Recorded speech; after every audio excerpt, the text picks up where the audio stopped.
여러분, 역사가 꼭 책으로만 쓰인다고 생각하시나요? 꼭 그렇지만은 않습니다.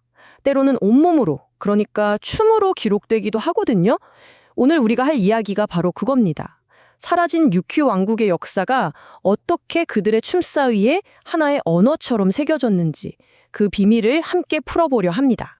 류큐 무용은 단순히 몸을 움직이는 예능이 아니었다. 그것은 왕국의 외교 전략이었고 문화적 언어였다. 바로 이 문장이 오늘 이야기의 모든 걸 담고 있다고 해도 과언이 아니에요. 아니 그냥 춤인데 어떻게 한 나라의 외교관 역할을 하고 또 문화 그 자체가 될 수 있었을까요? 자, 그럼 첫 번째 장부터 한번 들어가 보죠. 대체 춤이 어떻게 그 치열한 외교 무대에서 가장 강력한 무기가 될 수 있었는지 그 시작, 궁정예술부터 차근차근 따라가 보겠습니다. 이 춤을 욱한신 오도리라고 불렸는데요. 이게 뭐냐면 중국에서 온 아주 중요한 손님들, 사신들 앞에서 우리 류큐 왕국이 이 정도 수준이다 하고 보여주는 가장 중요한 무대였던 거죠.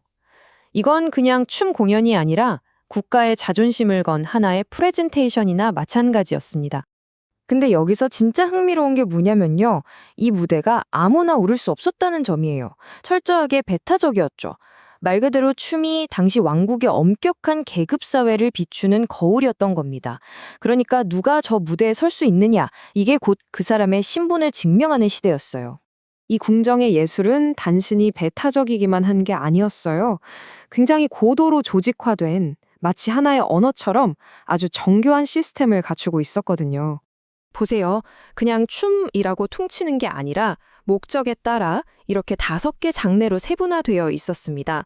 남성이 여성 역할을 맡기도 하고 소년과 노인의 춤이 따로 있었죠. 역할, 나이, 스타일에 따라 춤을 이렇게 체계적으로 나눴다는 것 자체가 당시 류큐 예술이 얼마나 정교했는지를 똑똑히 보여주는 증거입니다. 그런데요, 바로 이 지점에서 역사가 완전히 갈립니다.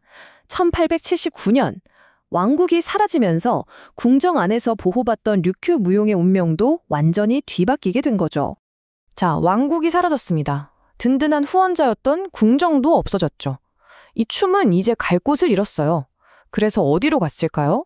바로 거리로, 평범한 사람들 속으로 나왔습니다. 그리고 거기서 새로운 생명을 얻고 새로운 목소리를 내기 시작한 거죠. 와, 이 변화가 정말 극적이지 않나요? 한번 보세요.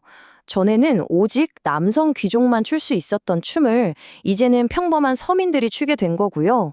주제도 왕실의 위험 같은 거창한 얘기가 아니라 우리네 사랑, 노동, 그리움 같은 아주 소소한 일상의 이야기로 바뀐 거죠. 화려했던 옷은요? 당연히 소박한 작업복으로 바뀌었고요. 조돌이 여러 가지 춤이라는 뜻의 이 새로운 춤은 목적부터가 완전히 달랐습니다. 더 이상 권력자를 감동시키는 게 아니라 바로 내 눈앞의 관객들과 함께 웃고 공감하고 우는 것. 그들의 삶과 직접 맞닿는 게 중요해진 겁니다. 춤 제목만 봐도 느낌이 오시죠? 어촌 사람들의 활기찬 노동의 순간. 사랑하는 사람을 생각하며 꽃을 엮는 그 마음.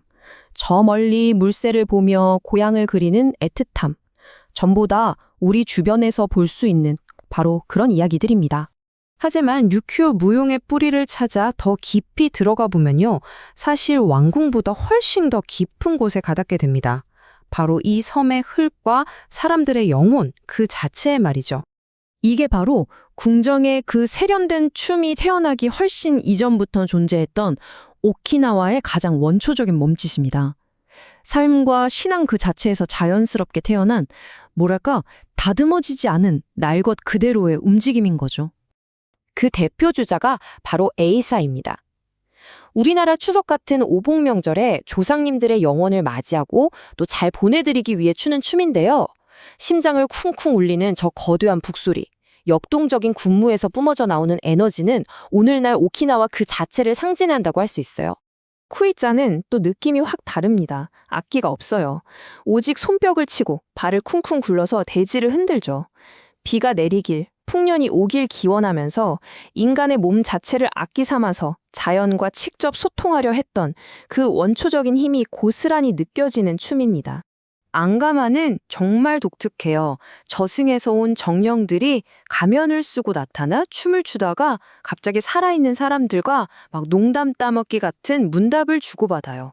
죽음이라는 무거운 주제를 해악으로 풀어내면서 산자와 죽은 자의 세계를 잇는 아주 연극적인 춤이라고 할 수 있죠. 그리고 우리에게도 익숙한 시시마이, 즉 사자춤도 있습니다. 중국에서 유래했는데요. 마을을 돌면서 나쁜 기운을 쫓아내고 풍년을 기원하는, 말하자면 공동체의 안녕을 지키는 영적인 수호자 역할을 한 셈입니다. 자, 그럼 이제 정리를 좀 해볼까요? 궁정의 춤, 서민의 춤, 그리고 이 영적인 춤. 이 세 가지 뚜렷한 흐름이 과연 어떻게 하나로 합쳐질 수 있었을까요?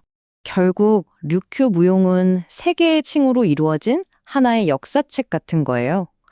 궁정의 춤은 외교와 권력의 언어로 한 페이지를, 민중의 춤은 일상과 감정의 언어로 또 한 페이지를, 그리고 대지의 춤은 신앙과 공동체의 언어로 각각 다른 페이지를 기록하고 있는 거죠.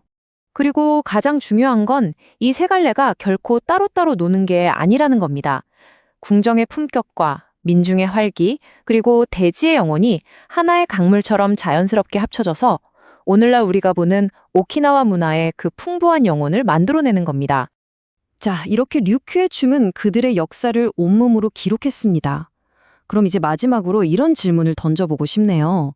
과거의 춤이 그랬다면 과연 오늘날 우리가 추는 춤, 우리가 즐기는 이 춤은 어떤 이야기를 담고 있는 걸까요? 한번 좀 생각해보는 것도 재밌을 것 같습니다.